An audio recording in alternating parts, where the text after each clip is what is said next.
The Everyday Hustle on Asian Network. Hello and welcome to the Everyday Hustle.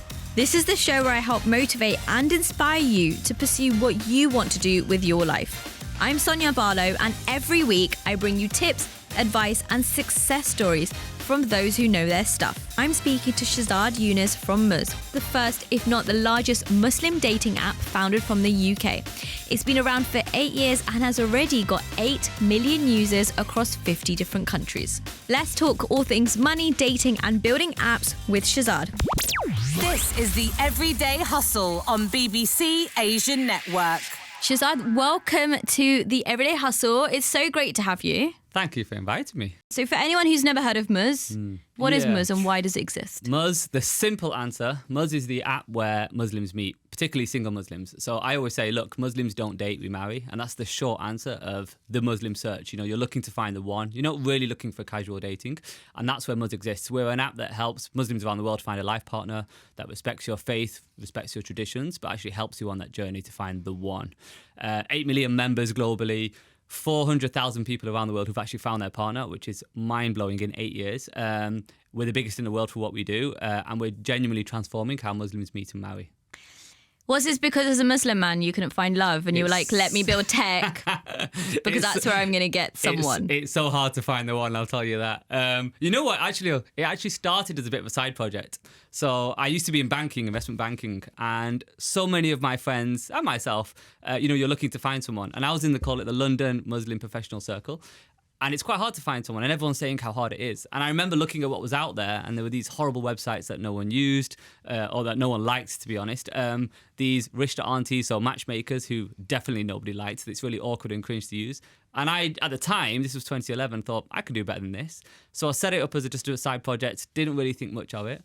Fast forward to 2014, and this was early apps and smartphones, right? Which it seems crazy that it wasn't that long ago. And I remember seeing some of the mainstream dating apps, and it blew my mind that you could literally message a stranger on an app. And that's when kind of the light bulb moment that I thought, actually, this is not a website, this is an app. Muslims need an app to find the one. So I quit my job 2014, learned how to build apps. In 6 months, launched it on Apple, on Android, and here we are today. So basically what I'm hearing you say is you're now the rishta auntie. With the digital rishta auntie. You are the digital rishta auntie. Yes. What a great tagline. But let's take a step back. You left investment banking. Now, we had Sidi here from Why Hungry who left investment banking role. And I was like, oh, Sidi, I left like a 50K, job. And she was like, I left a $250,000 job to start an app. More. What do you mean more? How much money did you leave on the table? It was but you know what? Are you going to share what your general kind of average range was? It was. I never like to talk about money. It was a lot. It was very good money, I'll tell you that. And this is the thing, right? I was in banking for 9 years, and I've never met so many people who earn so much. Remember, this is like the top 1% of, let's say, the UK population, right? Who earn so much and generally are that unhappy. The Everyday Hustle with Sonia Barlow. You, I'm assuming, left with savings. Yes. And you used your savings to start your product, your app. But then you go on social media and people are just trying to get rich real quick. What is your kind of advice to individuals who think that they can successfully just be millionaires overnight and that million is going to solve their problems? Number one, kind of the amount of money that actually gives you happiness is not as high as you think. I think, and I'm sure this is definitely adjusted for inflation now, but at the time it's something like £75,000, they said, was the number by which you have access, you have access to holidays. I don't know about housing, but let's say housing situations are a lot better, etc., etc. And anything after that is a lot more stress, work, etc., for kind of a depreciating amount of happiness, right? So people who are, more money, more problems, right? It is real. So I don't want to just go on about that, but that's definitely one thing. So never fall in this trap that having loads of money solves all your problems. It genuinely doesn't. It's just a new set of problems, let's say that. Number two, or just to touch on your earlier point, yes, I worked in banking for 9 years, but I literally saved to quit. I was never a big spender. I never got into that trap that a lot of bankers do, let's say, or people on high salaries where you have a flash card, you have not at all. I kept my life quite simple just because it doesn't really interest me anyway, but it allowed me to have the savings to quit and take a risk. And I told myself at 21 when I started banking that no matter what, by the time I hit 30, I can't still be in this. Like, I have to do something else. And I hit 30 and everything worked out. That was the year that I quit and said, enough of this. I'm going to do my next thing, whatever my next chapter is. On your final point, around call it the quick fix or trying to make it quick. Look, the problem with the media is, and stuff that you read and see, generally speaking, is it will always highlight the extreme examples, which, obviously because they're extreme, they happen quite rarely. There are people who have gotten rich quick, right? Where their idea is instantly successful. They were super successful, amazing, right? 9 times out of 10, that's not the true story. And for most people, and this was kind of my big bit of advice, look, it's consistent hard work. Absolutely. There's no shortcut, I'll tell you that. I tell everyone in my team for everything that we do, there's no shortcuts to any of this, It is just daily hard work. And that hard work and that, that sweat starts compounding, and that's when you start seeing the results. So never ever assume that, if we just do this, everything will just work out.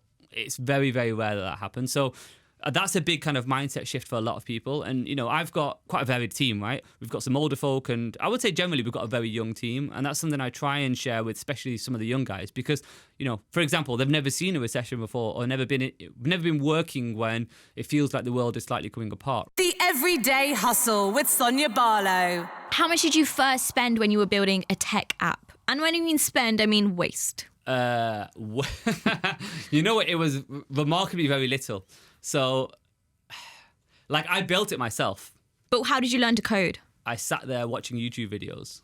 And how much time did that take? Because time is money. Yeah, time is money. So obviously, if you worked out the time that I spent, I'm scared to add it up because I was working, I'd be up at 6 a.m., 7 a.m. and I'd work literally solid till 2 a.m. in the morning every day. It was crazy days just because I wanted to build this thing, learn and get it out. I wanted to be the first, right? So I put myself under that pressure. And I guess the pressure is, look, when you don't have a job and you've got no money coming in, that's the reality. You're like, I bet this thing has to work. So it was, even for us as a business, it was a good 2 years at least where there was no money at all coming in and I was relying on my savings, And that's such an important point. Sorry to kind of cut in, but... That's all right. Individuals online, I go on TikTok Live, they're like, you're an entrepreneur, but online it says your net worth is X. I was like, because entrepreneurs are basically glamorized people still under the standard, living wage. Well, there's two things. Entrepreneurs play the long game, yeah, right? Absolutely. And I always say to my team as well, look, even for me, right? Okay, technically I own the company or I've got a big share of this company, fine, of Muzz. But the thing is, right now, it's worth nothing, right? I'm not rich by, to talk about, I hate talking about money, but if you're going to focus on money, I'm not rich by any means, right? My, call it wealth, whatever, is in this thing that I hope one day pays off. Until then, I'm just going to work damn hard at it. And Until that's then, basically what I'm doing. earning £12.5k a year and paying yourself around £500 and living from it. Yeah. And then I go online, it's like, you're not living that luxury lifestyle. I'm like, because who can actually afford an LV bag? Yeah. That is my year's worth of salary. Yeah, exactly. And it's like, do we pay $3,000 on something designer or do you put it back into your business, which it sound like you did? Yeah. And even now, look, I'm 8 years in and I'm still, let's say on paper, earning less than what I was earning in banking 8 years ago, right? And no doubt if I stayed in banking and carried on up that ladder, I was up for promotion the year that I quit, at least on paper be earning a lot more in the banking career. But happiness and, like I said, playing the long game, for me, building a platform, building something that's truly global, hopefully I think it's going to be worth a lot more in its own right, both in terms of, call it the value of the company, but also I think the impact it leaves on the world, which, the older you get, you realise money is such a distraction, and life is short. But we're touching on money, and you said something really interesting in the beginning. You said, Muslims don't date, they marry. But listen, you've created a dating app. I'm going to be the first to tell you that I'm not trying to marry anyone if I haven't dated them, and dating costs money. So on average, how much are people actually spending when they go on these dates? And you're not even going on one date, right? You're going on like multiple dates. Yeah. So actually it's an investment. It's expensive to date. It doesn't have to be. It doesn't have to be. So look. All right, give us those top tips. So Switch the auntie, please. The top tip, number one. Well, I always say, look, the good thing is the point of an app is to connect you to people. So that's the first reason why, let's say you get on Muzz to find someone. The second bit is you can obviously communicate a lot on the app, which in theory doesn't cost you anything. You can call them, you can speak to them, you can do a video call, all of that on the app. Great. Then you're going to meet in person, call it your first halal date, I'll say. What does that cost? Really? It costs a cup of coffee and a walk in the park. That's it. They're honestly the best dates.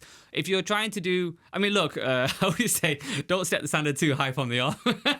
You want to work up. But equally, if you're meeting someone relatively for the first time, just grab a coffee and go for a walk. They always say, actually, when you're having let's say a difficult conversation or a conversation with someone new, your conversation quality and the way you're able to converse is a lot better if you're walking. The Everyday Hustle with Sonia Barlow. By dating through an app, you're having to shift people's behaviors and enabling them to grow in their mindset, not just them, but their families as well. It's not, 5, 10, 15 years ago, it wasn't common or ordinary for you to be like, hey, mum, I swiped right on this dude and I'm going to go meet him for a walking meeting. Bitter, it's fine, yes. Yeah. You have as many coffees with as many boys as you want. That's the first thing. But secondly, generally in South Asian culture, there is an expectation, which I'm not a fan of, but there is an expectation that the guy pays first. Yeah. So actually dating is really expensive for men. Oh, it is. It's, like I said, it's an investment. I mean, it is. Look, I think there's two things. Number one, you'll be amazed culture's shifting because the need is that great, right? And do you think Muzz has a part to play in that? Oh, no question. Question. It's for us, I mean, look, I know, and even for us let's say as a business, but even as a cause, my goal and one of our goals is, well, our short answer is transforming how Muslims meet and marry. The second part of that, if you will, is empowering people to find their own partner on their own terms. Now, when we say that on their own terms, it doesn't mean I've got to be a hero and screw the family and all that. Not at all. You do it in a way that's still respectful of your faith, your family, your traditions, if that's all important to you, which hopefully it is. And that's what we're just helping you navigate. So I always say that, apps and new things aren't necessarily scary. What is scary is our application of them, how we use them, and hopefully if we're taking the good from them. Some of the design and the reasoning and the meaning behind Muzz as an app and a platform to help Muslims find a partner was, I saw mainstream call it dating apps for, let's say, people who aren't religious of any sort.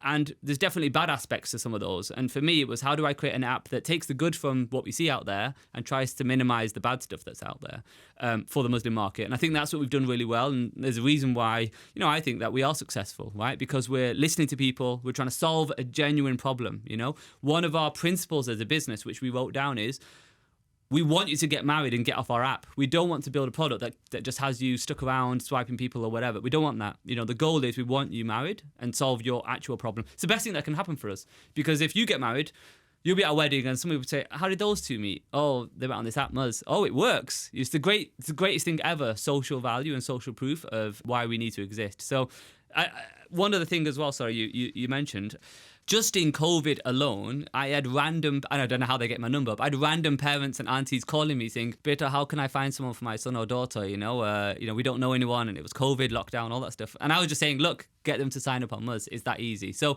no doubt, if I've got parents suggesting to their kids they should sign up to Muzz, I think that's some of the transformation that's already happening. And no doubt COVID has sped some of that along, no question. We're not just a UK app, we're truly global. The app's in 15 languages, weddings absolutely everywhere. We're getting big in Pakistan, let's say that. So we've done a load of marketing out there, and that's really growing. And, remember, you've got a place where generally, I would say they're behind in terms of some of the social move that we have here, in the West, in terms of the norms around all of this. There's a bigger alliance of matchmakers and that kind of stuff in places like Pakistan.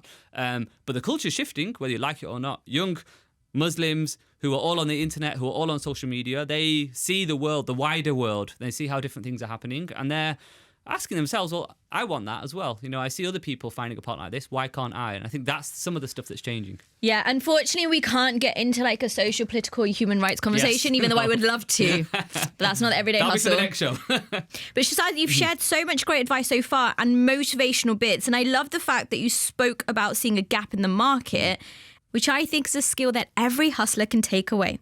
And another person we can all probably learn from is Tajit.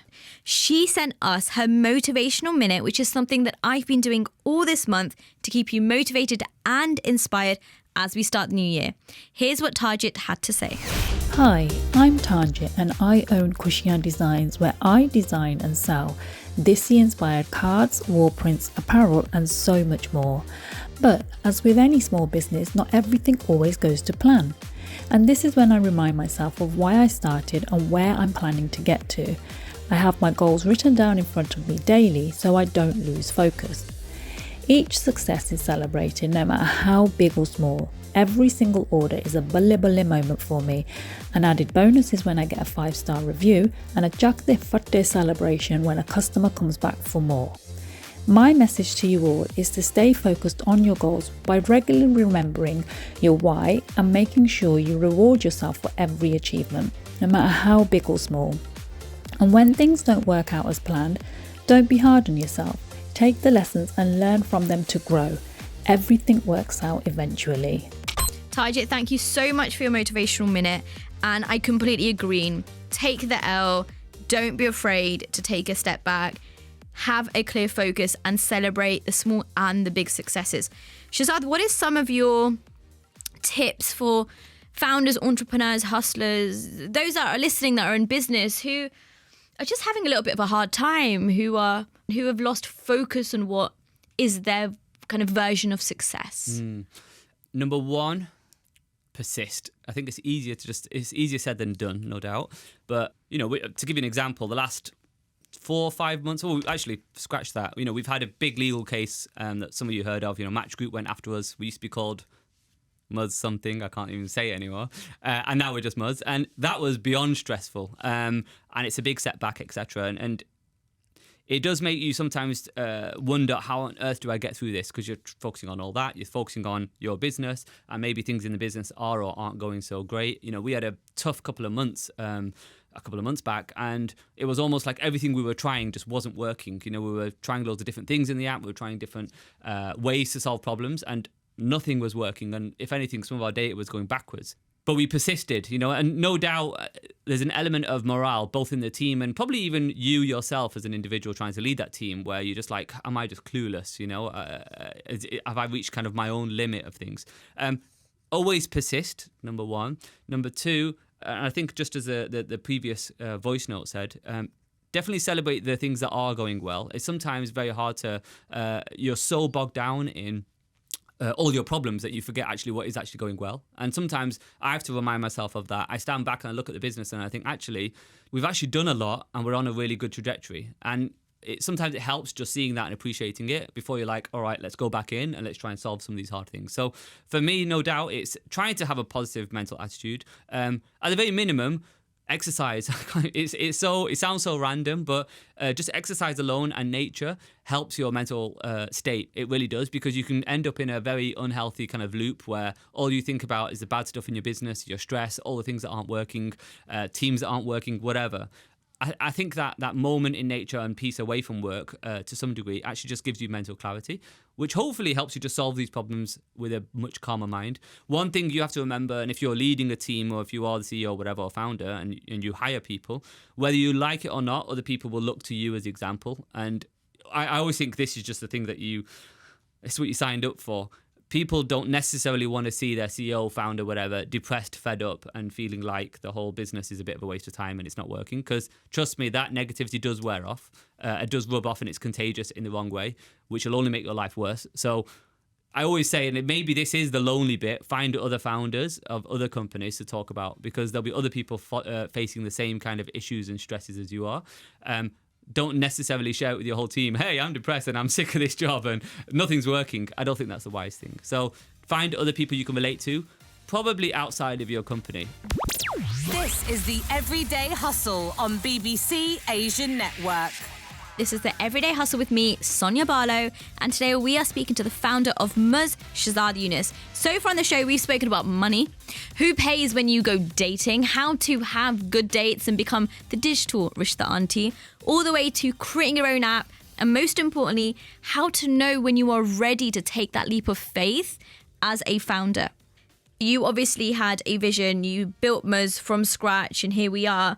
But there's a lot of other apps that are coming up that are competitors and or other apps that already existed that can then mimic your functionality.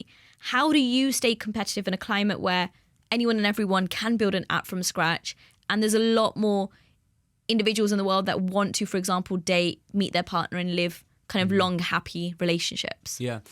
A few things. When we launched, no one looked at the Muslim market as a viable kind of market, especially for something like this. A lot of people didn't understand it. They didn't appreciate the size of it, or they just thought, oh, Muslims do things a little bit different. Apps won't work for them. Forget it. Whereas, we were the first, and we definitely proved out there that, look, there is a market to be had in the Muslim space. There's a tangible problem that we're trying to solve, and we're solving it. So our success, no doubt, it brings attention, and you're dead right, it brings competitors. We've had so many apps literally rip us off shamelessly. There's an app that even so when you update your app, there are these things called app review notes which sit on the app stores. We had a competitor even copying those, which is I've never seen that. That's quite something. So competitors, clones, copycats will always turn up. I think assume that. How do you stay ahead? Number one, you realize just building an app and getting it out there is, I would say, within reason. My mobile team will hate me, but I'll say is the easiest part.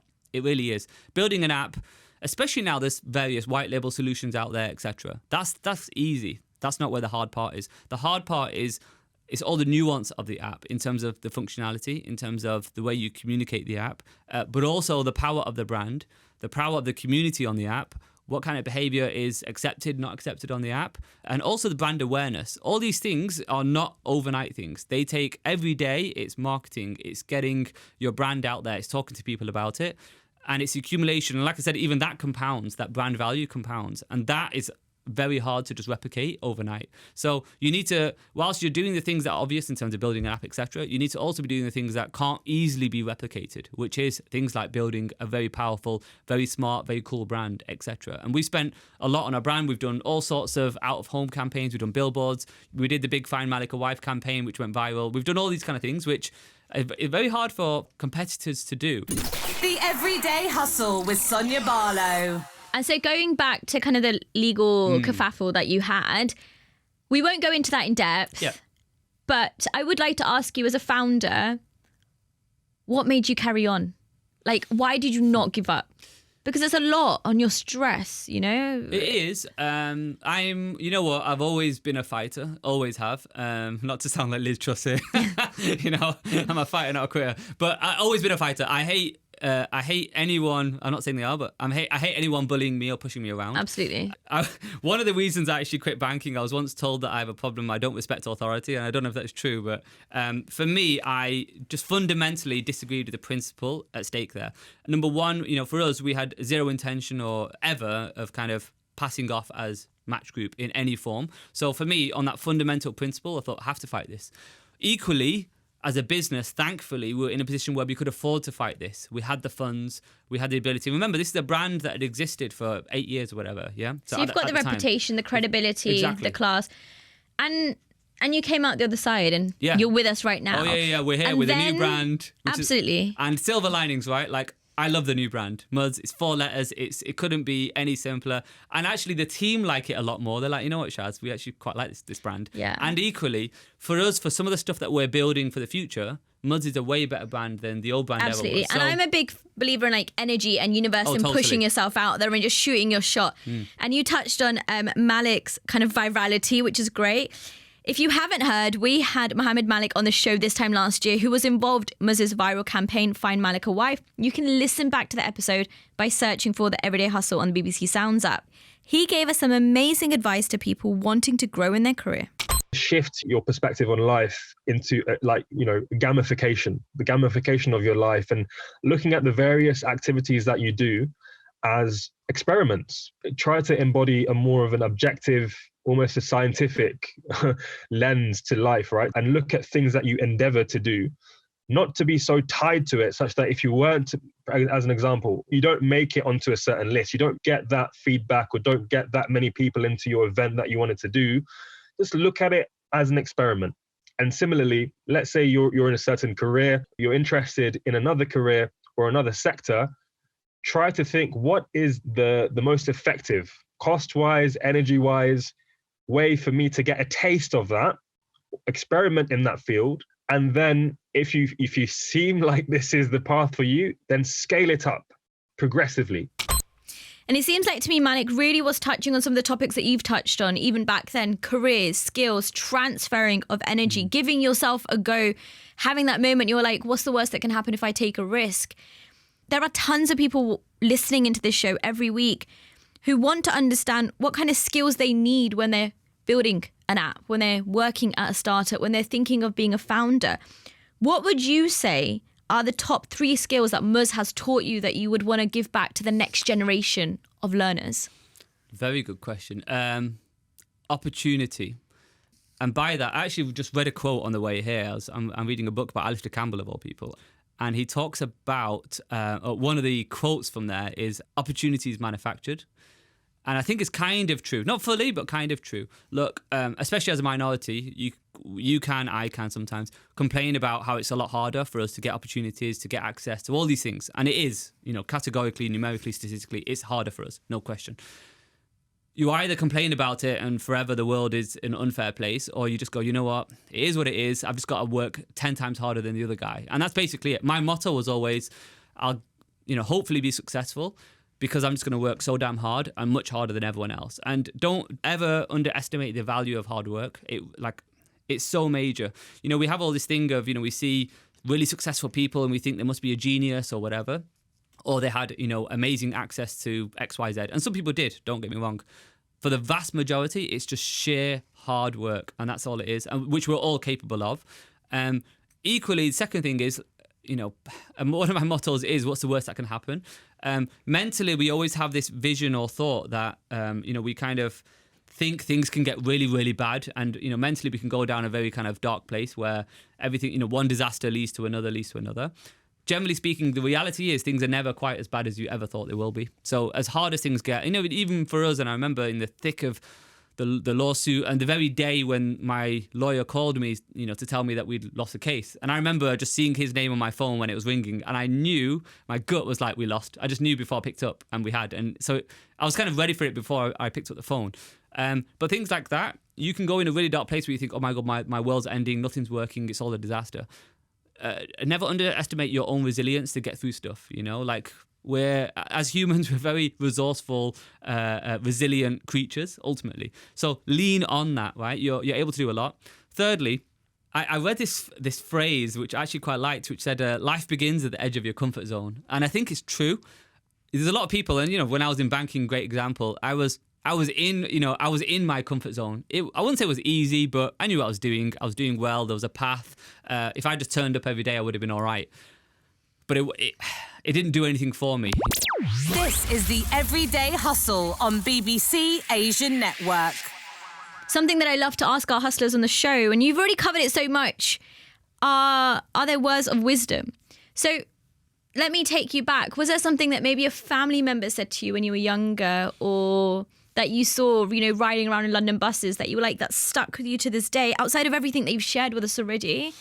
Because a lot of the time, the person that you are is already formed as a child. Yes, of course. I think, what the weird thing is, and I've read quite a few autobiographies, etc. And I don't necessarily think it's words of wisdom. It's an observation, which is all the little things that you end up doing in your life, even and especially in your childhood, and how your parents were when you were growing up, and the experience, good or bad, that you had. They genuinely make you who you are, and in some weird way, that'll be the edge of why you're successful in this particular thing or not. And all you need to figure out as you get older is, what is that thing that I'm going to be successful in? And I always say, leverage all the aspects of your background and what you do. And, so for me, look, I'm a Muslim. Let's say I love finance. I love tech. I'm a practicing Muslim. All of these things kind of combined into the business that I'm in now. And I think, hopefully, this makes me much better at executing in this business and doing a really good job, versus someone who perhaps isn't a Muslim, or doesn't really understand the space, or isn't really that passionate about Muslims getting married or whatever, or solving that problem. So all these things are your edge. And, I've read countless books, and right now I'm reading a book about, it's called After Steve, which is, the period after Steve Jobs. And it talks about Johnny Ive, one of the designers of the iPhone, right? And it was interesting. He's from Chingford. He's from Essex, right? And it just talks a little bit about his childhood. And, he was an engineer, and he was working in woodwork and all this kind of stuff. And it's how all those little... And he wasn't that great back then. He was fascinated by it. But back then, as a designer, as an engineer, he wasn't that great when he was younger, from what I'm reading. But all of that, and, for example, one small example here, his dad would make him, his dad said, all right, we're going to build like a tree house or whatever. We're going to build this thing. But his dad would almost force him to draw it out by hand before building. And that was part of his process. And he realized by doing that, he appreciated the aspects of all aspects of design, right? It's something really trivial, but no doubt, for the journey of Apple or whatever, and Apple's probably the extreme example, but all those little things do make a difference in what makes him a good designer and come up with some of the ideas that he did, whereas other people didn't come up with that, and how other companies don't have that kind of personality of a person. So never underestimate all those weird little idiosyncrasies of your background, and good or bad, because they make you different. Trust me. And to be successful in business, you have to be different. If you're the same as everyone else, you'll just be as average as everyone else. Absolutely. Well, Shahzad, thank you for coming on the show, sharing so much great wisdom and giving us so much to consider as we start the year and as we go on to thinking about, dreaming about, executing our hustles. Amazing. Thank you so much for having me, Sonia. Really appreciate it.